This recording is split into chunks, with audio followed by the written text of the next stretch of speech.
Servus Männer, it's Red Pill Germany again. I haven't given an update on the China bug situation from Germany in over a month, and there is actually some news right now. As I reported in previous videos, there was a redistribution of power in Germany from our parliament to the health ministry and the chancellor's office, and at the same time also from the federal states to the central government. So both parliaments and the federal states were weakened, and the central government under Angela Merkel got all these new authorities and powers. Also, I have to say that basic rights, fundamental rights, civil liberties are no longer valid in Germany. They are no longer protected.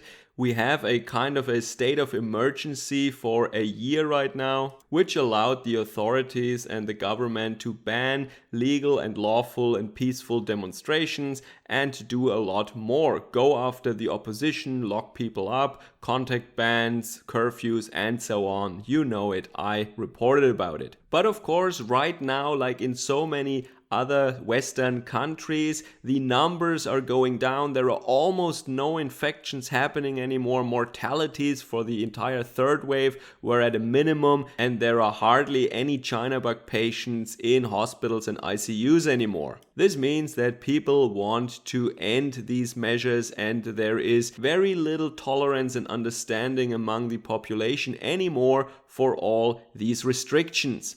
At the end of June, so in almost a month, the Bundestag, our parliament, would meet again in order to vote on whether or not this emergency situation, or we call it epidemische Lage von nationaler Tragweite, so an epidemic situation on a national scale, will be continued or not. And on this decision, a lot of these measures and restrictions are dependent on. So the major political parties are already signaling that they will prolong this state for another 3 months. And that would mean until the end of September. Yes, if they prolong it for another 3 months in June, that would be July, August, September. And what is in September? Of course, our federal elections. How convenient. So we can have campaigning and elections under a state of emergency, including crazy extreme powers and authority for our central government. How very convenient that is. So in today's video, I want to first go over the recent numbers, and then I want to make 3 very important points about our situation in Germany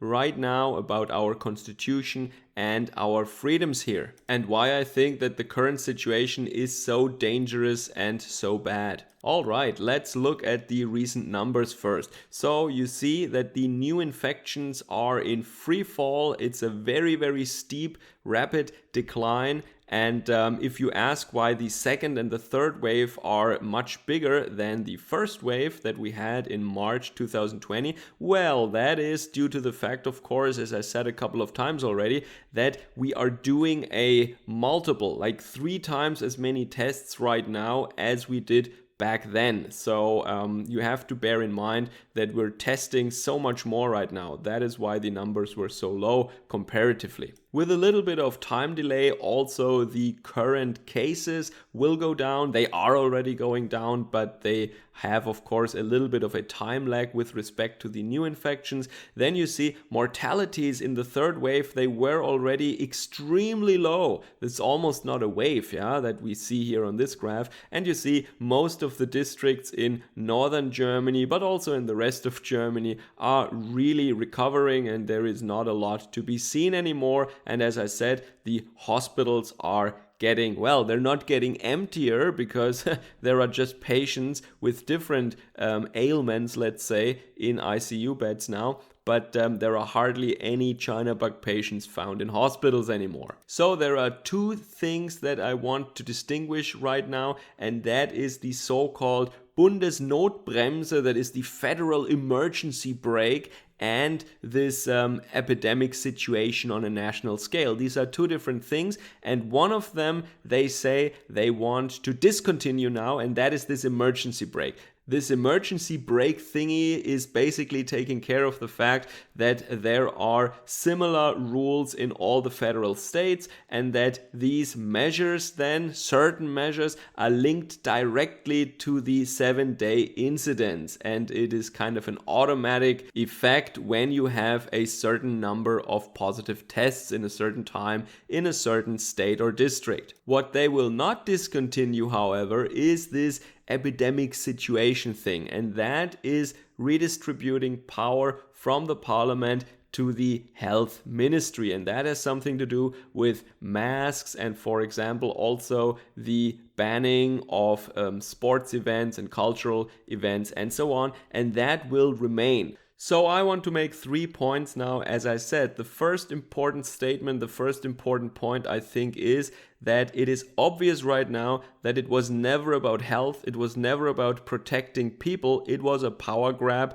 and that is very clear to me because almost all old people, or all older people, they have gotten the opportunity now to get immunization, and they are the ones who are in danger, or they are the ones who are dying from this. Younger people are not dying from this generally. If the old people all got the jab and it is as effective as they tell us it is, then there shouldn't be a problem anymore, right? So we could open everything up and forget about all these measures right now, as so many other states have done, like Texas and Florida or other European countries even, and you see nothing. The numbers are not going up there. Everything is as usual. The numbers keep staying down there. Our media and our politicians are just ignoring these examples. Second important point, because I hear that so often. Oh, so which ones of your precious rights have been violated recently? Well, a lot of them actually. Many of them, and I don't want to count them now once again. I did that many times.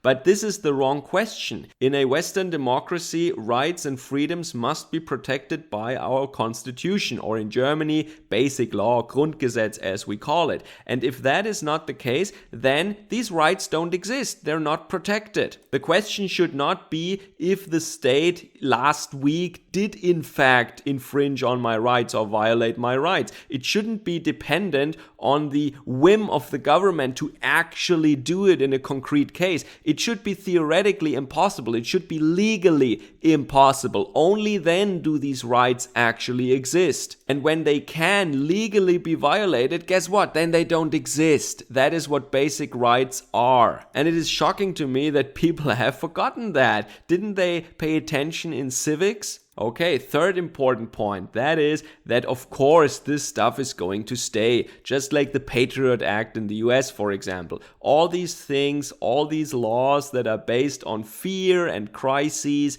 they give central governments more power, and they make it possible for them to go around the constitution, to switch off the constitution when they want to, and that means that basic rights and civil liberties are no longer protected. They cease to exist. And if this emergency situation with the enabling acts is prolonged at the end of June, then until the end of September, we will be in this situation for 1.5 years, and that means people get used to it. People get used to the fact that they don't have rights anymore, that the government needs to know where they are shopping and where they are, that they need to ask for permission before they can sit in a beer garden, and that they need to be tracked by some kind of app or something. That will be the new normal, and people will just accept it like they accept everything. And I think we are in this very dangerous situation where this crisis is persisting for such a long time that people are getting used to it, and we create precedents, and also the legal system gets used to it, the courts are getting used to it, and this will be the new reality, the new standard, period.